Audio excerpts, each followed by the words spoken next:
Good day, folks. This is Greg Judy at Green Pastures Farm. Today, coming to you from, we call this Francis's Ridge. And this was grazed about 40 days ago, probably 10 days before deer season. And this is the December 30th. So we've got one more day in 2021. And then we'll be ushering in 2022. Anyway, Connor and David and I were setting up some paddocks here, and we're doing this completely different than we've ever done before. So we are in winter stockpile mode. This is the last pass that will be coming across here for the winter. So whatever we get this time, that's it. We're not going to take any more. You can see the cattle in the foreground there. There's 320 head down there. And we gave them a little patch of grass this morning. And then a little bit of, we got some bales down there. You can see them stored. Those are for, actually we're doing, we're giving them about an acre of grass in the morning and an acre of grass at night. And folks, this has been grazed. So it's not what you call premium, high quality, never grazed stockpile. It's been grazed, and so a lot of the candy has been taken out of here. And so what we're doing, we've got that hay. It's been sitting over there. We're going to feed it, and we won't be back here until April. So we're giving them about an acre in the morning, and then we'll unroll some bales to make up for the shortcoming of the grass. And right now it looks like the cattle, I'm kind of gauging it by how much they leave with each day on the hay, and they're leaving about probably 15%, 15 to 20% is trampled and uneaten, which I'm feeding that back to the soil. I don't want to take it all. I want the cattle to trample some of that on the ground. And this morning when we got here, there wasn't a single cow, calf, anything, nothing was bawling. They were full. And so that's another good indicator if you're giving them enough to eat. If they're all bawling and screaming and prancing back and forth and just agitated, you should have gave them a bigger area, or if you're feeding hay, you probably should have gave them an extra bale. But back to this piece here, this is kind of interesting. So we don't have any water up here on this hill. We do have a pond back behind here, but we're not going to be using that pond. We've got the creek, and we caught an inch of rain the other day, and it filled a lot of the pools of water up down there. So we've got probably, oh gosh, I bet there's 20. There's probably 20 pools down there that have, each pool has, you know, several thousand gallons of water in it. And so what we did is we started clear over there on that far woods line, way over there on that, you see that far ridge? Well, it's even past that. And we took this wire and we ran a rectangular paddock all the way along this woods. And so we're going to have long, narrow rectangles, and they'll have full access to that creek for water. They can go down to the creek anywhere they want to get water. And so you're not putting a lot of pressure on any one spot on that creek. And then we'll be gone. We won't be back here the rest of the winter. You wouldn't want to put them on the creek and leave them there all winter. The water turn to crap. They tear the banks up, but it's not the number of animals you have there, it's how long you leave them there.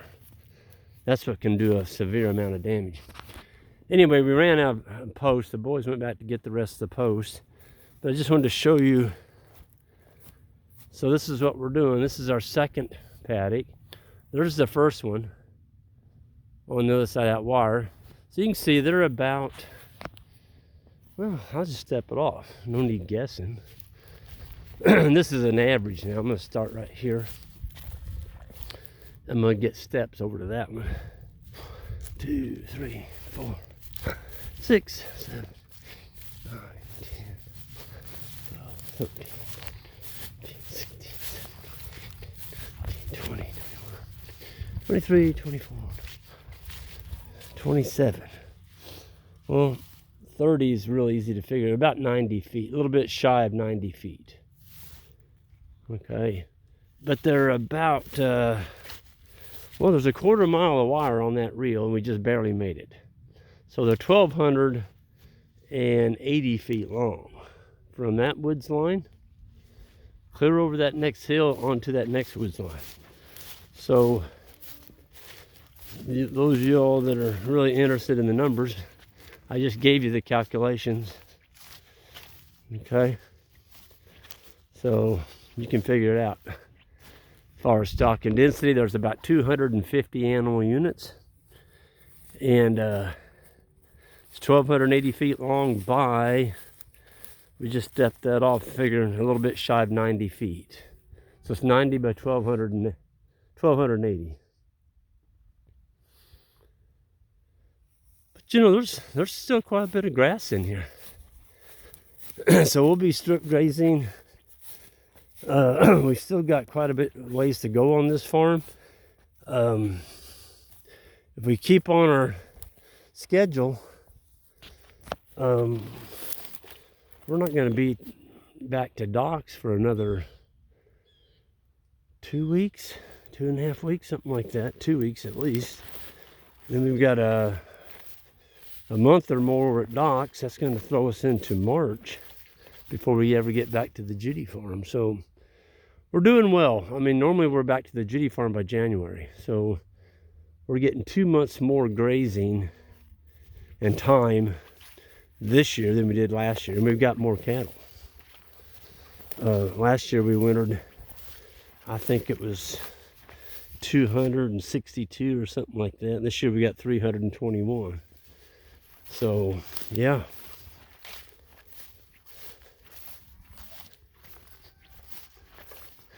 But, you know, it doesn't look like much. Some people say, oh, that won't keep a cow alive. Yes, it will. This is Kentucky 31 fescue. We've had some really cold weather. It's going to get down to 7 degrees on Saturday, and that might actually zap the rest of our clover. We still got green clover out here.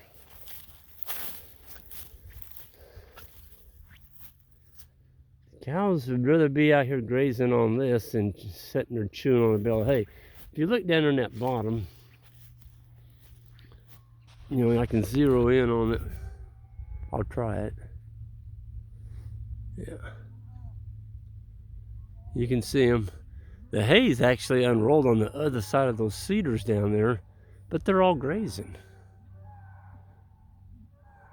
There's a couple cows down there bawling because they can hear that four-wheeler.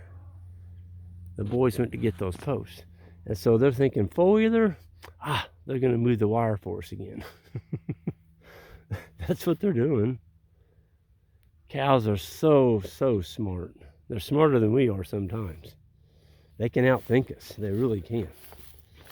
So you think it's a dumb old cow? No, not really. Oh, look at this. So that was a manure pat. There was a manure pat. Here's a manure pat. Thank you, wild turkeys. The wild turkeys are just absolutely busting the... Look at that. There's not a manure pad on here the turkeys haven't scraped open. They're spreading the manure for us. Love it. Absolutely love it. And I'm getting nice big fat juicy turkeys. Maybe I can get one of those this spring. We have our spring turkey gobbler hunting season. Might be a reason why I got a 30-pounder a couple years ago. These turkeys are fat. They're getting fed by the cow poop. All the worms and the white grubs and all the soil life down in those manure pads. It's a feeding bonanza for the turkeys.